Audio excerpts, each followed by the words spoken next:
Patrick Poivre d'Arvor sur Radio Classique. Avec des invités qui visiblement se connaissent. D'ailleurs, j'aurais dû repérer ça, parce qu'ils ont le même nom. Jean-Paul Enthoven, qui vient de faire la préface de la réédition du manuscrit de La Recherche du temps perdu de Proust aux éditions des Saint-Pères. Et il se trouve que justement, vous avez signé l'année dernière un très beau co-signé, si je puis dire, avec Raphaël Enthoven, votre fils, un très beau dictionnaire amoureux de Proust. Vous adorez Proust. Vous savez tout de la Madeleine. Mais je dois juste préciser, c'est pas l'intégralité du manuscrit. Non, ce sont les carnets. Ce sont les carnets et les cahiers. Dans la religion proustienne, les carnets et les cahiers, c'est un peu comme une épine de la vraie croix. On connaît bien ici les éditions des Saint-Pères, parce que par 2 fois on avait reçu Jessica Nelson, qui nous avait parlé de ce qu'elle faisait. En gros, je résume pour nos auditeurs, c'est un facsimilé du manuscrit original d'un chef-d'œuvre. En l'occurrence, ils pouvaient pas reprendre l'intégralité de La Recherche du temps perdu, et donc ils ont choisi dans ces fameux carnets que j'ai sous les yeux et même dans les mains, assez impressionnant, ces carnets qui avaient été offerts à Proust par Madame Strauss. Oui, c'était en 1905. Proust ne sait pas trop ce qu'il doit faire. Sa mère vient de mourir. Il sait qu'il doit écrire quelque chose, mais est-ce que ça sera un roman, est-ce que ça sera un essai, il ne sait pas encore. Et une femme qui est née la même année que la mère de Proust, Madame Strauss, qui jouera un rôle important dans sa vie, va lui offrir quelques petits carnets qu'elle a achetés dans un papetier près d'ici d'ailleurs, en lui disant allez jeune homme, écrivez.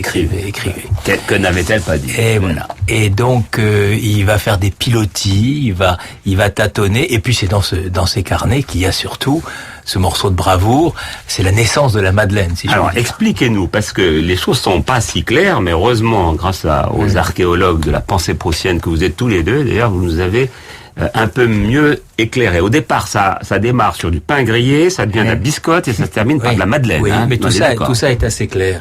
En vérité, et évidemment, je parle sous le contrôle de Raphaël. Non, je ne suis pas compétent sur la biographie proustienne. Vas-y. Non, c'est une affaire compliquée. Il commence par faire du pain grillé. Du pain grillé trempé dans de la tisane, même pas du thé. Et puis il lit. C'est un grand lecteur de la correspondance de Wagner, et il lit la correspondance de Wagner avec Mathilde Wesendonck dans l'air. Et il lit la correspondance de Wagner avec Mathilde Wesendonck, dans laquelle Wagner raconte qu'il n'arrive pas à en sortir du 3e acte de Tristan. Et Mathilde Wesendonck lui offre des biscottes, Zwieback en allemand. Zwieback, oui, ça c'est pour lui. Et ça déclenche finalement. Et tout d'un coup, Wagner trouve le truc. Et il trouve son 3e acte d'un seul coup. Proust qui lit ça se dit peut-être que moi aussi je piétine, peut-être que la biscotte me sera préférable. Il met la biscotte, et puis tout d'un coup, par une sorte de métamorphose géniale, et on va rentrer dans le détail une seconde si vous permettez, il va vers la petite Madeleine. Mot qui est écrit avec 2 majuscules dans les manuscrits, PM, ce qui veut dire Proust Marcel. Voilà. C'est-à-dire que comme un peintre, il inscrit son nom dans la toile. Et alors là, c'est absolument incroyable parce que il choisit la petite Madeleine dont il dit qu'elle est moulée dans la valve rainurée d'une coquille de Saint-Jacques. Trop beau. Et alors, ça c'est très important parce que avec là, on a tout. On a l'allusion à Marie-Madeleine, que les pèlerins vont prier sur la route de Saint-Jacques. On a le sentiment de la victoire sur le temps, puisqu'il y a ce sentiment de vaincre le temps perdu. Il y a également Marie-Madeleine et la femme qui apparaît au Christ au moment de sa résurrection.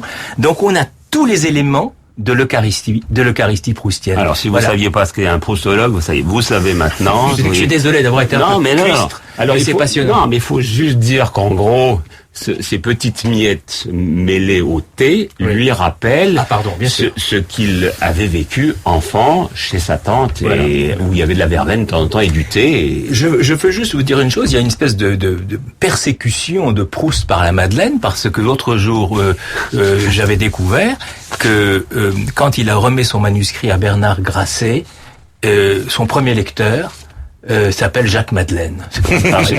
Et voilà, tout ça, c'est à destination d'Olivier Bellamy, parce que chaque fois qu'il reçoit des invités, il dit mais quelles sont vos petites madeleines et ça, donc il sait maintenant l'origine précise de la madeleine. Merci beaucoup Jean-Paul Antoven, et on attend pour les jours à venir la sortie donc de ce manuscrit, de ces manuscrits passionnants, avec 3 cahiers inédits reproduits donc à l'identique.